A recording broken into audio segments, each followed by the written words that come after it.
Oi mundo! Hoje eu voltei para falar de psicanálise, hoje eu voltei com a série de textos básicos do Freud, textos super importantes. Hoje eu voltei para falar um pouco mais sobre religião.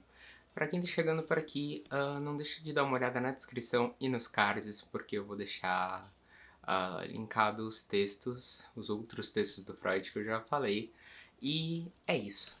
Hoje o texto é O Futuro de uma Ilusão, de 1927, ou seja, o Freud já tinha passado por a maior parte da sua construção da psicanálise e já estava se encaminhando para o seu final, que ali em 1937 a gente vai ter uma das obras mais importantes dele, uma das que eu mais gosto e que mais condensa a psicanálise, que seria O Mal-Estar na Civilização.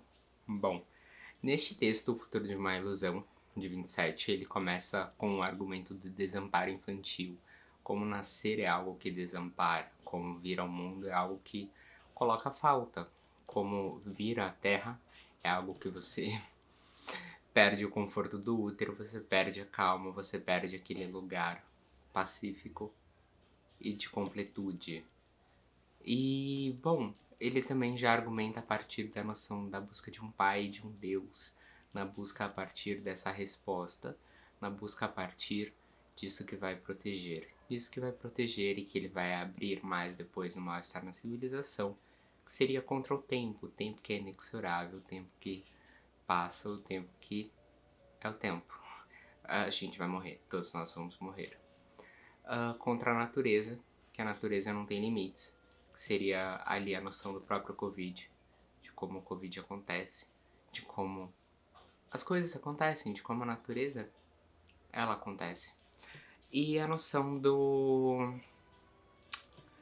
da civilização enquanto algo destrutivo, a civilização enquanto algo que regula, mas algo que faz o sujeito perder espaço, que faz o sujeito perder parte do que ele teria de sua liberdade. É algo que protege, mas que castra. E aí teria a busca por um pai, um deus, que tanto a gente pode pensar na lógica totêmica, na lógica de animais, né, na lógica mais antiga, quanto dos povos mais atuais do cristianismo e desse Deus único em forma de homem. Bom, a gente tem ali dentro da noção de destino, porque isso é imperativo quando você fala já está escrito, já não está escrito, a gente tem livre-arbítrio, a gente não tem livre-arbítrio, como será isso? E a noção de que algumas religiões tinham um destino tanto para os deuses tinham seus destinos, os deuses já tinham seus pontos finais, onde eles iam chegar e, bom, a coisa ia acabar. Ou a gente tinha as religiões onde os nossos destinos eram escritos pelos deuses e que os deuses controlariam isso. Isso é relevante porque a gente está pensando na noção ali de alma, na noção ali daquilo que vai além do corpo, daquilo que vai além da carne, que vai além de nós. A gente vai pensar nessa ideia desse duplo, que seria o outro de nós e nós mesmos, essa noção de que não se tem uma morfologia dessa coisa sem forma, a alma. E como isso ganha a ideia da morte, como a ideia do duplo, a ideia da alma, ela vai de encontro desencontrar a ideia de morrer. Porque se você morrer, você vai para um outro lugar.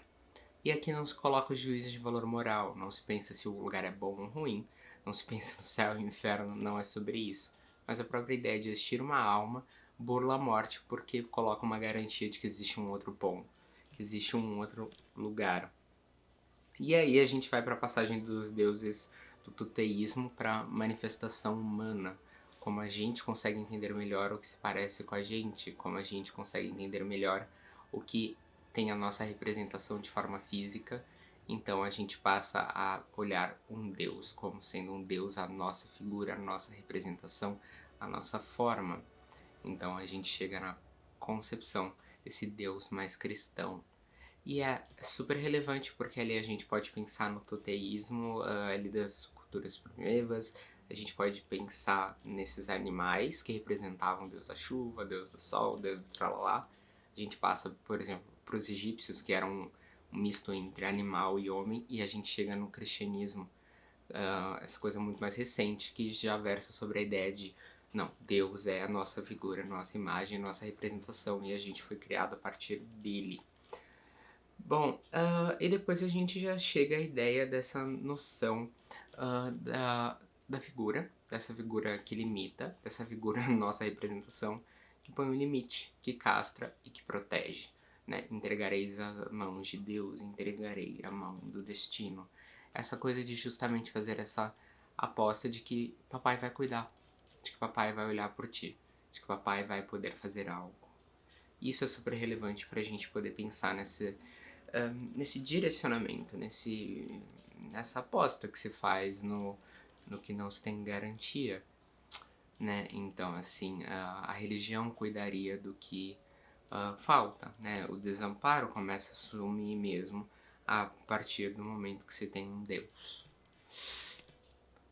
Bom, e a noção de como é importante as leis, de como a religião fez um papel cultural no papel das leis, no papel de que já no toteísmo a gente tinha uma função super importante de não matarás.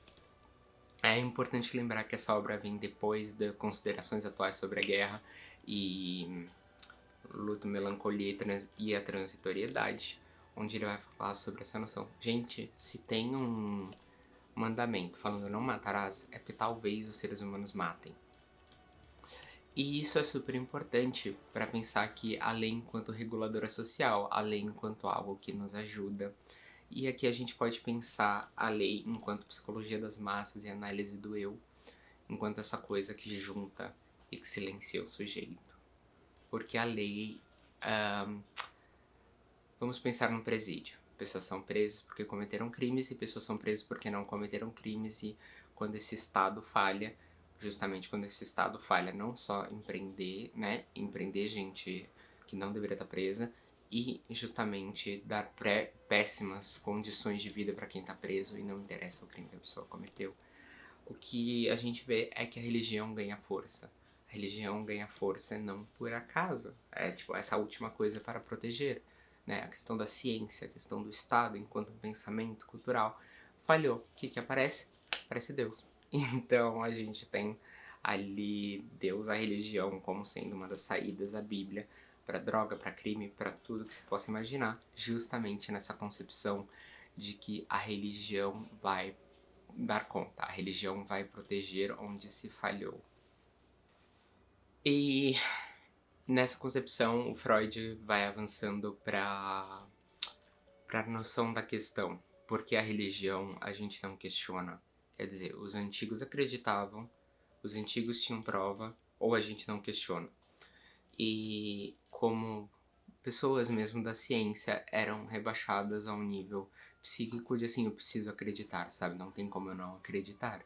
E ali, como a gente teve grandes pensadores que fizeram esse movimento religioso, a gente pode pensar um pouco no Renascimento, na Idade Média, dessa questão de tivemos grandes avanços científicos, mas ainda era impossível pensar que existisse alguém que não estivesse temente a Deus.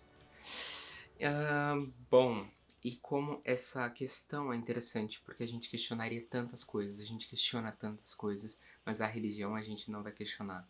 É tipo assim, como assim? A gente questiona tudo. Por que a religião a gente não questionaria?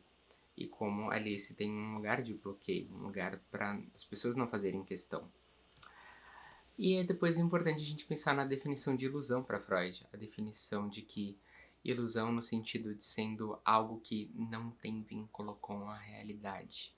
A ilusão no sentido de eu não tenho provas de Deus, eu não tenho provas de alma, eu não tenho provas de nada disso, mas eu continuo acreditando. E estaria aí o futuro da ilusão, né? O futuro de que se acredita, o futuro daquilo que é acreditado, daquilo que se põe crédito, né? Que se põe um valor. E um valor mesmo aí de libido, de energia, um valor aí de aposta. Bom, depois a gente chega ao finalzinho do texto dele, que ele vai argumentar um pouco sobre a religião enquanto serviço social, a religião enquanto uma neurose obsessiva compartilhada, porque todos acreditam, todos compartilham, então ela não vira o delírio de uma pessoa só. Se você vê alguém na sua rua correndo e falando que acredita nos aliens, a pessoa provavelmente já ficaria, mas com Deus não é assim, certo? Todos acreditam, é algo compartilhado, é algo que não se põe em questão.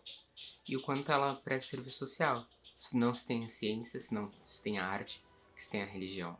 que se tem essa saída, que se tem a noção de que a religião vai dar uma rede, um suporte para o sujeito fazer outra coisa.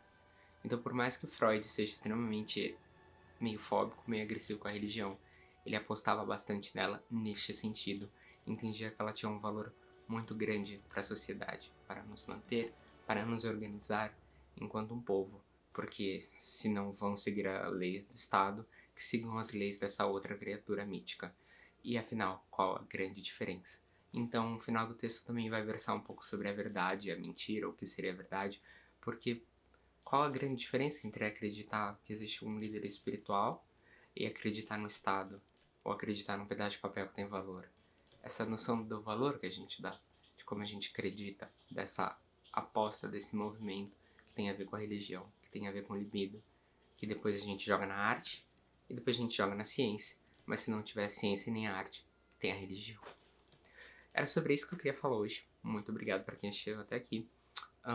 Dê like ou dislike se você gostou ou não gostou, que isso ajuda muito no canal. E até a próxima.